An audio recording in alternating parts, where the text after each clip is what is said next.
Olá, bem-vindos a mais uma aula de Ciências Naturais e Fisicoquímica do nono ano. Hoje vamos falar sobre saúde reprodutiva. E, de acordo com este tema, o sumário de hoje será métodos contraceptivos, infecções sexualmente transmissíveis e saúde do sistema reprodutor. Como sabem, iniciamos sempre a aula pela resolução do desafio da aula anterior. Da aula anterior não será o mais correto, uma vez que foi dedicada à Fisicoquímica, mas a última aula das Ciências Naturais, em que vos foi proposto que identificassem, justificando, qual o método contraceptivo mais eficaz. Naquela imagem têm vários representados e espero que todos tenham selecionado como mais eficaz o preservativo. E porquê? Porque é o único método que tem dupla função. É o único que nos previne de infecções sexualmente transmissíveis e, conjuntamente com qualquer outro método, evita uma gravidez indesejada. E face a toda esta questão, o nosso tema, a nossa questão-problema de hoje será compreendermos qual a importância do planeamento familiar. Antes de iniciarmos o tema e de forma a focarmos um pouco a importância do preservativo, vamos ver um curto vídeo da Associação de Planeamento Familiar que reforça mais uma vez a importância do preservativo e da adoção dos métodos contraceptivos. Muitas gravidezes e contágios de infecções sexualmente transmissíveis resultam de comportamentos de risco. O preservativo masculino e o preservativo feminino são os únicos métodos que previnem as infecções sexualmente transmissíveis. Existem muitos métodos diferentes. Escolha e use sempre a contracepção mais adequada para si. Muitas pessoas que usam contracepção têm falhas no seu uso. Não é só preciso usar a contracepção, é preciso saber usá-la bem. Não devem ser só as mulheres a responsabilizarem-se pelo uso da contracepção. Os homens devem ser igualmente responsáveis, evitando situações indesejáveis. Como acabámos de ouvir, então, quer homens, quer mulheres devem ser igualmente responsáveis pela opção dos seus métodos contraceptivos. Quando falamos na opção, nada melhor do que estarmos devidamente informados. E, para compreendermos qual o melhor método a adotar e a utilizar, nada melhor do que visualizarmos um outro vídeo adaptado do TED Education, que nos explica de que modo é que funcionam os métodos contraceptivos e alguma da sua diversidade. Os contraceptivos destinam-se a impedir a fecundação e têm 3 formas de atuação. Bloqueiam os espermatozoides, desativam os espermatozoides antes de chegar ao útero ou inibem a ovulação. O bloqueio é um método mais simples. Os preservativos masculinos e femininos impedem que os espermatozoides entrem em contacto com a vagina. Contrariamente aos outros métodos contraceptivos, o preservativo é o único que impede a transmissão de infecções sexualmente transmissíveis. O diafragma colocado no colo do útero impede a entrada de espermatozoides no útero. Estes métodos são chamados métodos de barreira. Para melhorar a sua eficácia, podem ser usados juntamente com o espermicida, uma substância química que inativa os espermatozoides. O espermicida é um exemplo deste modo de atuação. É um produto químico que imobiliza e destrói os espermatozoides. Os espermicidas existem sob a forma de espuma, creme, gel, supositórios ou ainda película translúcida que se envolve na vagina. Estes produtos devem ser introduzidos na vagina antes da relação sexual e combinados com métodos de bloqueio, como o diafragma ou preservativo, para melhor proteção. O terceiro modo de atuação para impedir a gravidez funciona por inibição da maturação do oócito, ou seja, impede a ovulação.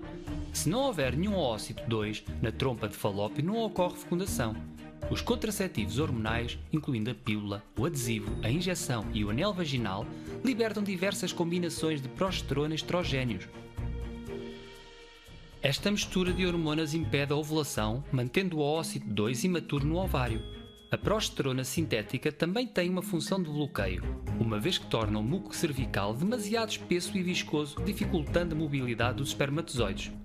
Há outros contraceptivos que utilizam múltiplas abordagens ao mesmo tempo, por exemplo, os DIUs, ou seja, dispositivos intrauterinos que contêm hormonas sintéticas que inibem a ovulação.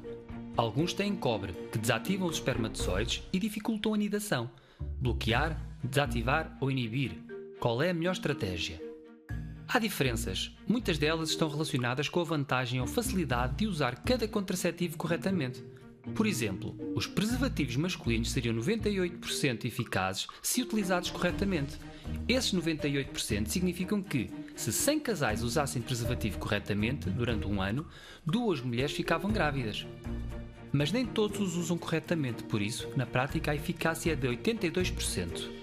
Outros métodos, como o adesivo e a pílula, são 99% eficazes se usados corretamente, mas na prática, o valor decresce para 91%. Os espermatozoides são só 85% eficazes mesmo com a utilização perfeita e apenas 71% na sua utilização comum. Outro dado importante na escolha de contraceptivos são os efeitos secundários que afetam principalmente as mulheres. Os métodos hormonais podem causar sintomas como dores de cabeça, náuseas e pressão arterial elevada e variam de mulher para mulher. É por isso que estes métodos exigem prescrição médica. A escolha do método contraceptivo é muito pessoal. O que funciona melhor hoje pode mudar amanhã. Os cientistas também continuam a investigar novos métodos, como a pílula masculina que impedirá a produção de espermatozoides. Entretanto, há bastantes opções para bloquear e desativar os espermatozoides ou inibir a ovulação.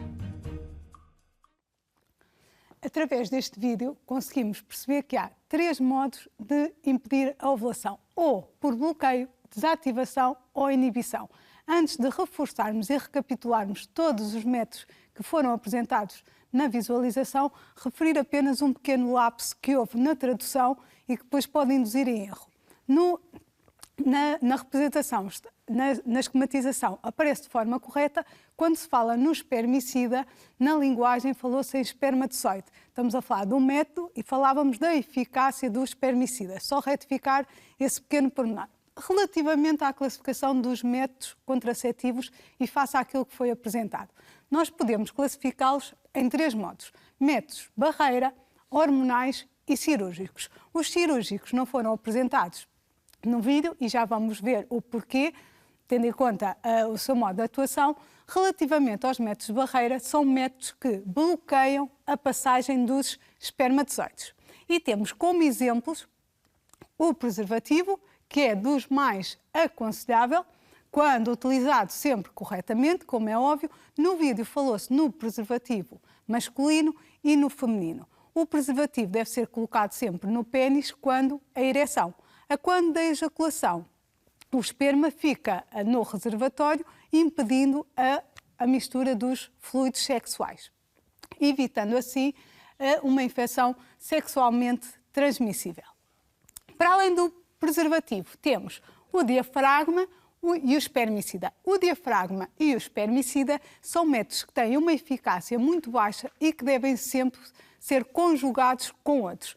O diafragma é uma borracha maleável que tem um ar flexível e que é colocado no colo do útero da mulher. O espermicida é um produto químico que pretende inibir ou limitar um pouco a mobilidade do espermatozoide e deve ser sempre introduzido na vagina momentos antes do ato sexual. Temos ainda o DIU, o dispositivo intrauterino, que é colocado sempre por um profissional de saúde especializado e que provoca alterações na cavidade uterina, impedindo a nidação.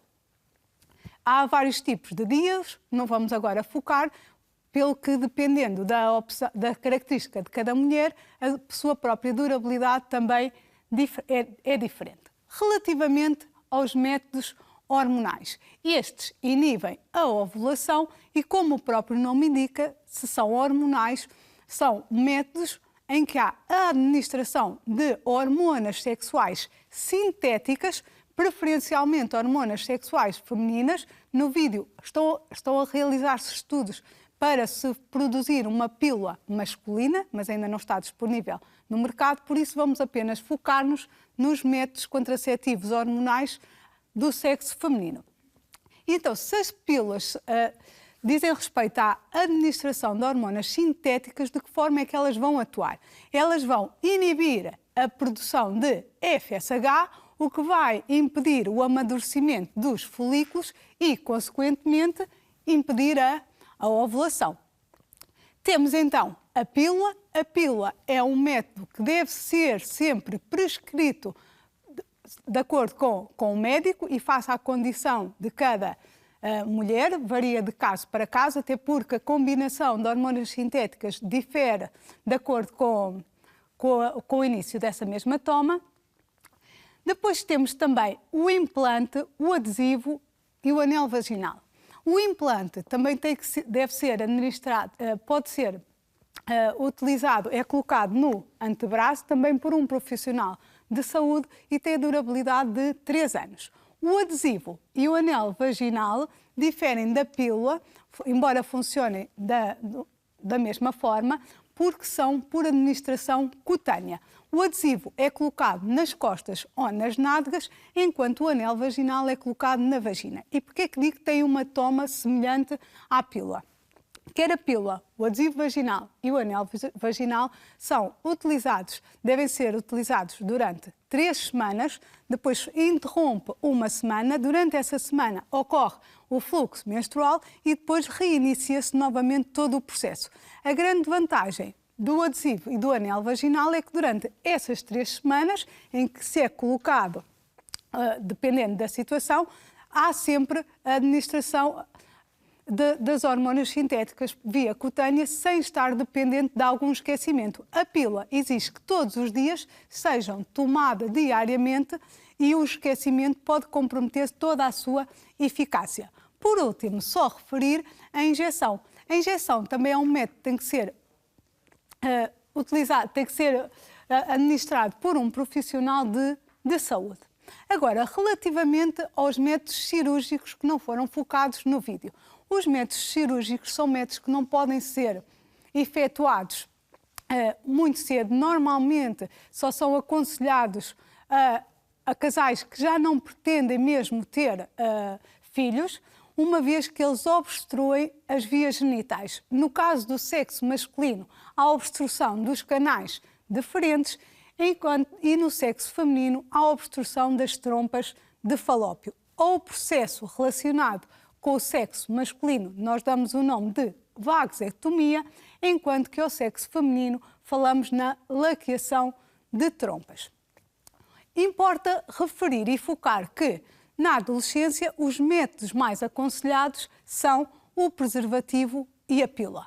O preservativo, já sabemos que é um método de barreira que tem como função bloquear os espermatozoides, é o único, reforçar novamente, que previne infecções sexualmente transmissíveis e que não carece de prescrição médica.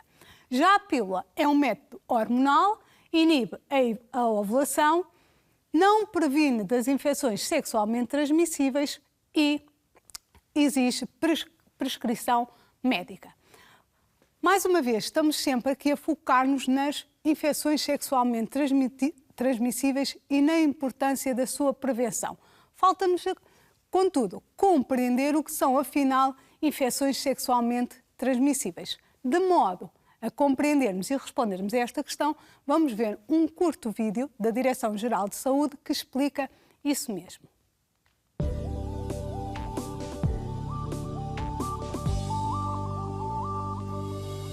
Uma infecção sexualmente transmissível é uma doença que se transmite através do contacto sexual. A relação sexual não é a única forma de transmissão, mas é a mais frequente.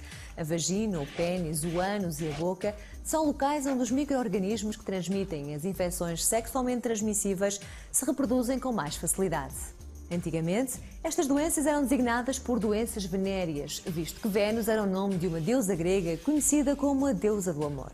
Estas doenças contraem-se a partir de uma pessoa infectada. Isso significa que uma infecção sexualmente transmissível é uma doença sempre partilhada com pelo menos uma outra pessoa. Só uma pessoa já infectada pode transmitir a doença. No entanto, tal como acontece com o VIH, uma pessoa infectada pode não apresentar sinais ou queixas de qualquer tipo. São pessoas portadoras dos micro-organismos, isto é, estão infectadas, mas têm um aspecto saudável. Algumas infecções sexualmente transmissíveis transmitem-se da mãe para o filho durante o parto, podendo prejudicar gravemente a criança e até provocar-lhe a morte. As infecções sexualmente transmissíveis são muito graves? Esta pergunta pode ter duas respostas. Sim, podem ser, porque se podem propagar a outros órgãos e sistemas do nosso organismo com grande rapidez. Não, se forem tratadas a tempo, estas doenças podem ser curadas rapidamente.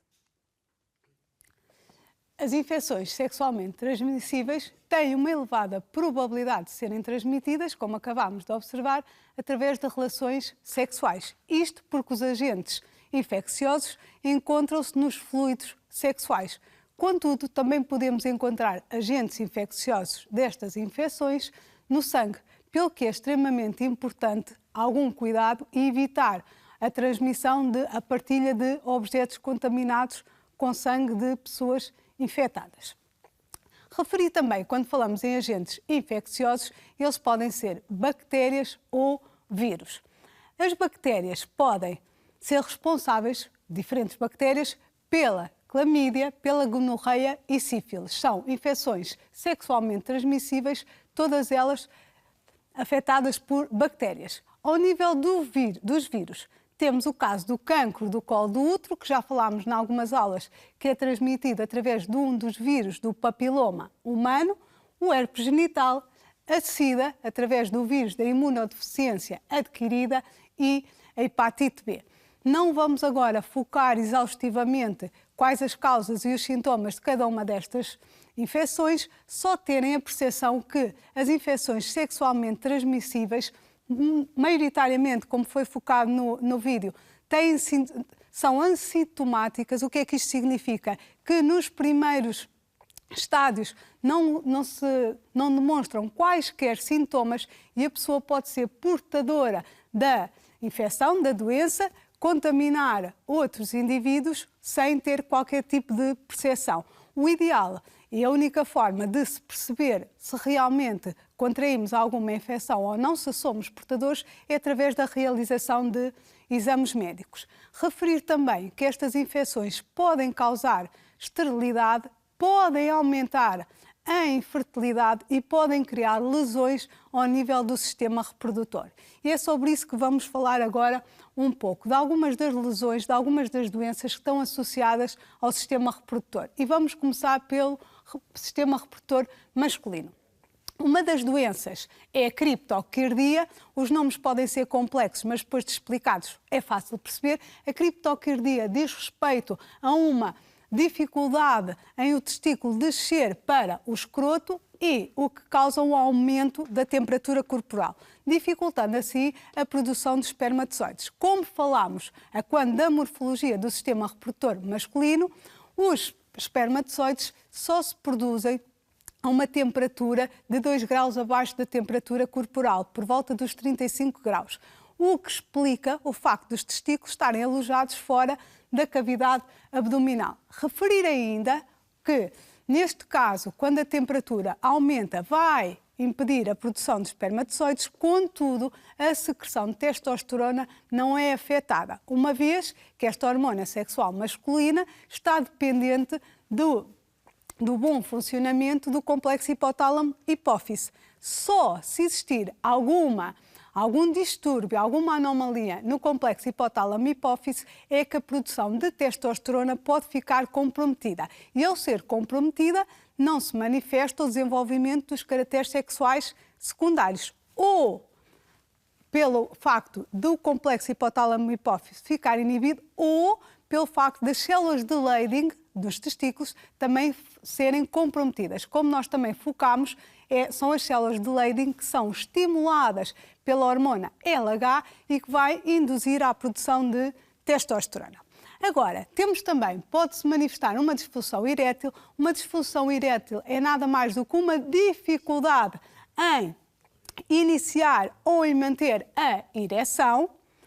Depois, as anomalias seminais. A anomalia seminal, como o próprio nome indica, está associado ao mau funcionamento das vesículas seminais, as quais são fundamentais pela secreção do líquido seminal, o qual vai dar mobilidade aos espermatozoides. Essa mobilidade e essa anomalia pode ser detectada através de um espermograma, uma análise ao esperma, em que é possível identificar anomalias ou a nível do número ou da própria forma dos espermatozoides. E por último temos o cancro da próstata, que pode ser facilmente tratado, se diagnosticado precocemente, através ou de palpação regular, de uma ecografia prostática e também de análises sanguíneas.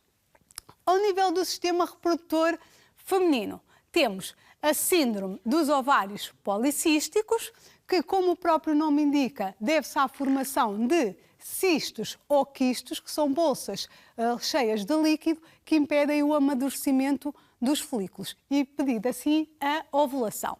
Temos a endometriose. A endometriose é uma anomalia que se manifesta pela formação, pelo crescimento de tecido endométrico fora do útero, que se pode alojar ou nos ovários ou nas trompas de falópio e que normalmente está associado a uma disfunção do fluxo menstrual. Nós sabemos que a menstruação diz respeito à descamação do endométrio e arrasta consigo células do endométrio. Por vezes, algumas dessas células podem não ser expulsas pela vagina e alojar-se noutros órgãos ou alojar-se nas paredes de outros órgãos da cavidade abdominal, podem desenvolver-se, crescer e traduzir-se por dores muito intensas. A obstrução das trompas de falópio, que pode estar diretamente relacionada com a endometriose, referir também que esta obstrução pode ser devida a infecções sexualmente transmissíveis que são assintomáticas, que não se manifestam, e depois temos também o cancro do colo do útero, através da transmissão de um dos vírus do papiloma humano. O cancro do colo do útero pode ser facilmente diagnosticado através do rastreio de testes citológicos, como o teste de Papa Nicolau, e em Portugal já existe uma vacina, está contemplada no Plano Nacional de Vacinação, que é gratuita para todas as raparigas até aos 13 anos de idade. Com base nisto tudo, focar que devemos ter sempre em conta medidas promotoras da nossa boa saúde e, neste caso específico, da nossa saúde reprodutiva. Devemos controlar a pressão arterial, isto porquê? Porque há dados que comprovam que a hipertensão e a aterosclerose podem causar redução do afluxo de sangue ao pénis. Uma alimentação equilibrada, pois alterações na dieta podem contribuir para a infertilidade feminina, e depois evitar o consumo de álcool e de tabaco, pois ambos podem contribuir quer para a infertilidade masculina, quer para a feminina. Com tudo isto, o que é que percebemos? Que há muitos casais que realmente desejam ter filhos, que tudo isto é planeado e que têm imensas dificuldades. Só se pode dizer que um casal manifesta infertilidade se tiver relações sexuais pelo menos durante um ano, regulares e sem o uso de contracepção. Nunca confundirmos infertilidade com esterilidade. Felizmente, devido aos avanços da ciência e da tecnologia, já existem técnicas e métodos que permitem dar resposta a todas estas situações. Não vos vamos apresentar todas as técnicas existentes, mas só as mais frequentes.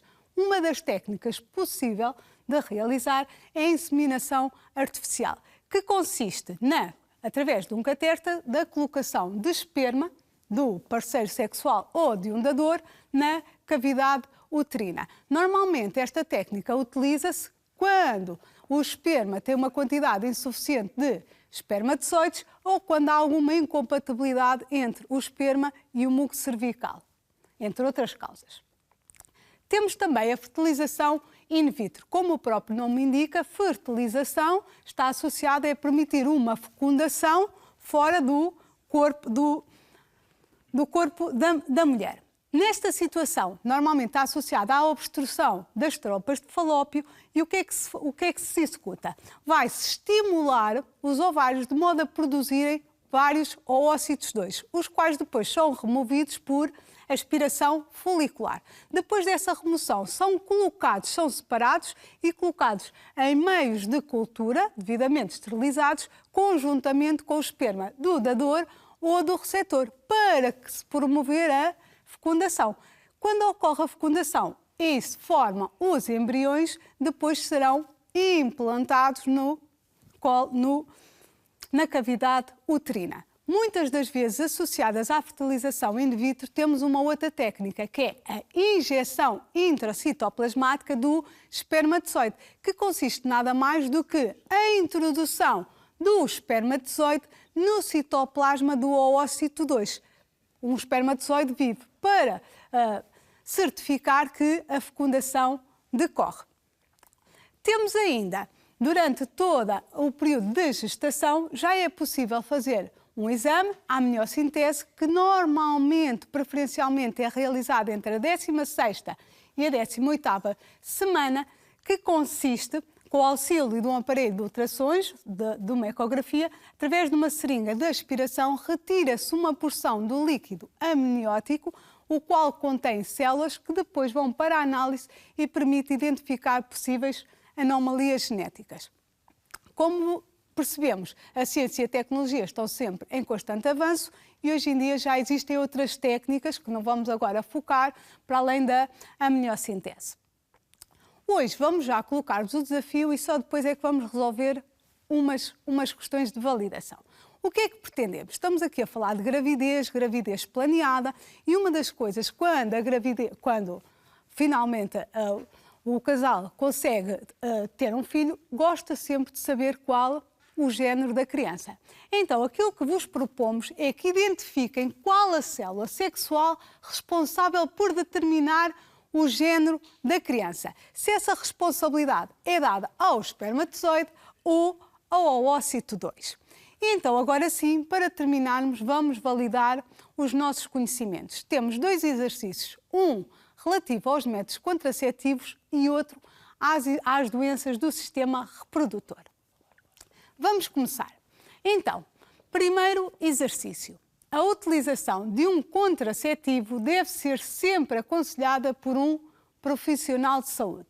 Esperemos que nesta altura já todos consideremos a afirmação como verdadeira. A próxima. A pílula é um método hormonal que inibe a ovulação. Então, já sabemos que é um método hormonal, através da introdução, da administração de hormonas sintéticas e se estas hormonas sintéticas vão inibir a produção de FSH, que impede o amadurecimento dos folículos e, obviamente, a ovulação. Também é verdadeira. Os métodos cirúrgicos são adequados aos jovens. Como verificamos, os métodos cirúrgicos não estão referenciados no vídeo, uma vez que só devem ser executados em última análise. Falamos, no caso do homem, da vasectomia, no caso da mulher, da laqueação de trompas. Logo, esta é totalmente falsa. Aos jovens, aconselha-se sempre o preservativo e a pílula. A pílula em conjunto com o preservativo, uma vez que a pílula não invalida o uso do preservativo, uma vez que foi por aí que iniciámos o desafio, é o único método que nos previne de infecções sexualmente transmissíveis. E o preservativo é um método hormonal, não, sabemos que é um método barreira que bloqueia os espermatozoides e protege do contágio de infecções sexualmente transmissíveis. Aqui o erro está na classificação do método, que será barreira e não hormonal. E agora vamos ver o último exercício relativo às doenças do sistema reprodutor.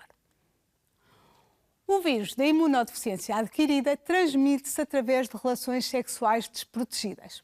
Sendo uma infecção sexualmente transmissível, sabemos que a principal fonte de contágio são as relações sexuais. Logo, esta é verdadeira.